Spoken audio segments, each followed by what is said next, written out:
faut éviter de tomber dans certains pièges quand nous avons des conflits, des heurts avec des personnes venant d'autres milieux sociaux, culturels, socio-religieux, socio-raciaux.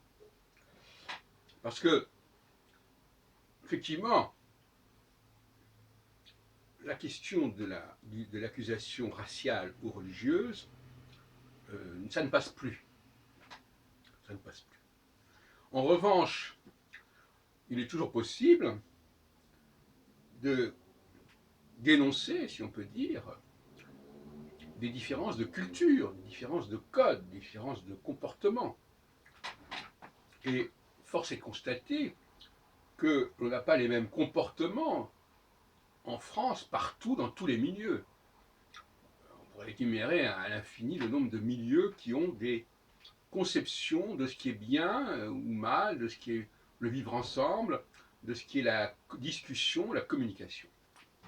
Donc, on a le droit de constater, non pas que telle personne fait bien ou fait mal dans son comportement, mais qu'elle n'a pas le même comportement que tel ou tel milieu, que les gens qui appartiennent à tel ou tel milieu. Donc là, effectivement, on va circonscrire la problématique. Et à mon avis, jusqu'à présent, ça n'est pas ça qui serait susceptible de condamnation. On ne va pas dire à quelqu'un qui est un type arabe, ouais, parce que tu es un arabe, tu parles comme ça, ou tu te comportes comme ça. Ça serait tout à fait fâcheux et susceptible de poursuite. Par contre, dire que cette personne vient de la banlieue, vient de telle et telle zone, de tel et tel milieu, ça, jusqu'à présent, c'est autorisé. Parce qu'il n'y a pas une France unique. Il y a des Frances diverses, et entre ces différentes Frances, il n'y a pas forcément la même vision, la même attitude chez les uns et chez les autres. Il n'y a pas la même façon de s'exprimer, la même façon de parler, il n'y a même pas forcément le même langage. Qui contesterait cela? Qui nierait cela? Par conséquent, on peut parler de comportement inapproprié. La personne a un comportement qui ne correspond pas au comportement normal, entre guillemets, qui est attendu dans un certain milieu, dans une certaine ville. Voilà, tout simplement. À ce moment-là, elle est indésirable quelque part, dans ce milieu-là. Et inversement, on peut très bien dire, moi, si j'avais ce comportement dans tel autre milieu, ça ne passerait pas non plus. C'est tout à fait réciproque.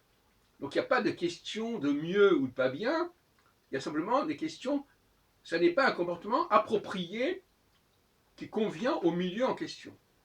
Et la notion d'intégration, on ne s'intègre pas en France, on s'intègre dans un certain milieu social, professionnel, culturel et autres.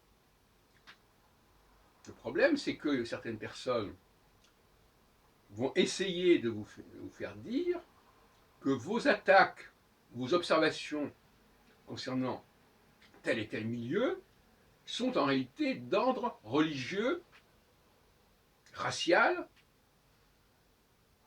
et autres.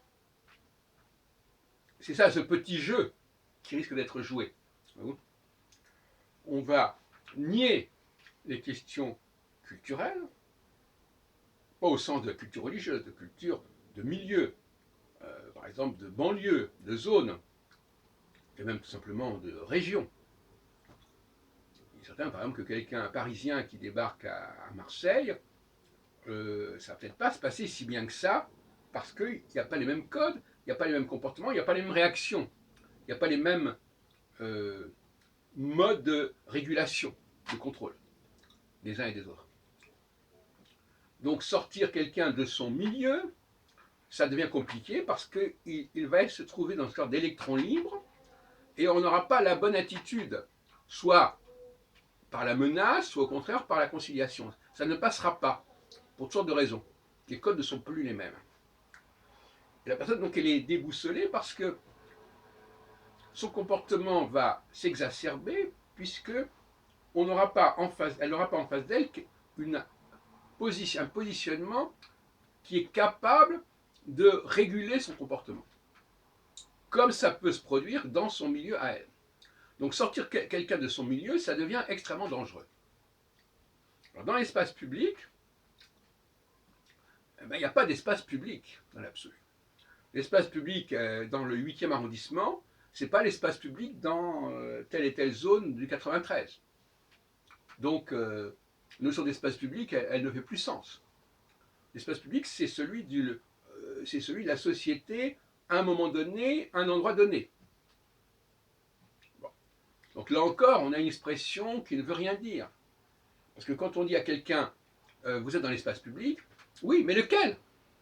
Dans quel milieu? Dans quelle ville? Dans quelle région? La conception de l'espace public n'est pas la même non plus. Voyez-vous? Donc il va falloir quand même prendre le problème à la base. Alors effectivement, mon argument que je développe, il est ennuyeux, parce que il met le doigt sur un vrai problème, à savoir les clivages sociaux qui existent en France, dans une même région, dans une même ville à la limite, et qui font que la communication entre des gens qui viennent de milieux différents est extrêmement périlleuse, même pour le plus petit détail. Par exemple, hier, j'étais dans un autobus, et il y a un monsieur qui s'est assis à côté de moi.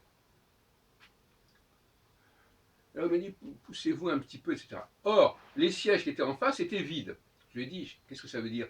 Pourquoi vous mettez à côté de moi alors qu'il y a 2 sièges en face qui sont vides? Ah, parce que c'est dans le sens de la marche. Comme par hasard, c'était un noir. Bon, c'est pas la question de savoir s'il est noir ou pas. Il est évident que la race et la religion sont liées quelque part au milieu socio-culturel et même au mode de vie et même au mode d'habitat. Donc on ne peut pas les séparer. Mais on peut très bien ne pas aborder ces aspects-là et dire tout simplement votre mode de comportement ne convient pas ici, n'est pas approprié à la façon dont on considère les attitudes normales. Voilà. Donc cette notion de normalité est intéressante. Chaque milieu a son idée de la normalité.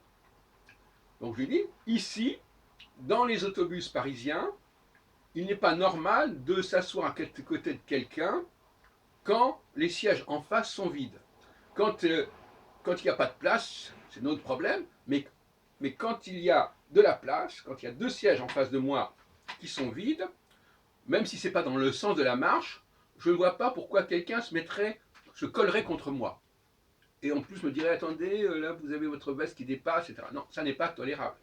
De la même façon que dans un supermarché, par exemple, il m'est arrivé récemment de demander une intervention à quelqu'un parce qu'il y avait un problème avec le paiement sur les machines, et j'ai trouvé que la personne n'avait pas un comportement correct. Correct, normal, c'est pareil.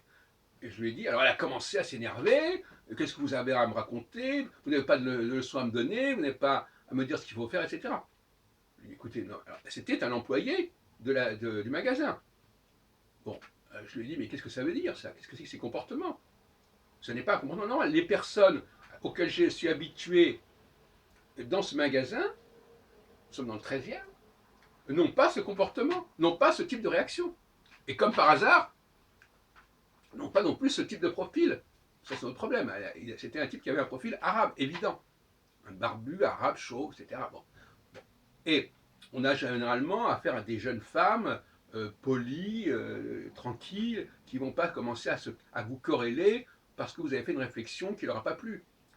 Et d'ailleurs, je l'ai dit au responsable de la sécurité, je lui ai dit, qu'est-ce que c'est que ce comportement de ce monsieur? Et c'était quelqu'un qui apparemment ne fait pas partie habituellement du personnel et qui a peut-être été recruté parce qu'il y a des gens qui sont partis en vacances. Et il est un fait que quand il y a des gens qui partent en vacances, on recrute des personnes qui sont atypiques et qui ne correspondent pas au milieu dans lequel elles vont avoir à travailler. Donc, d'où un risque supplémentaire de tension. Voilà, donc voilà, je crois que j'ai voulu clarifier les choses. Le mot culture est un mot qu'il faut faire attention parce qu'on le rapproche de culte, on le rapproche de religion, mais là, ça n'a rien à voir.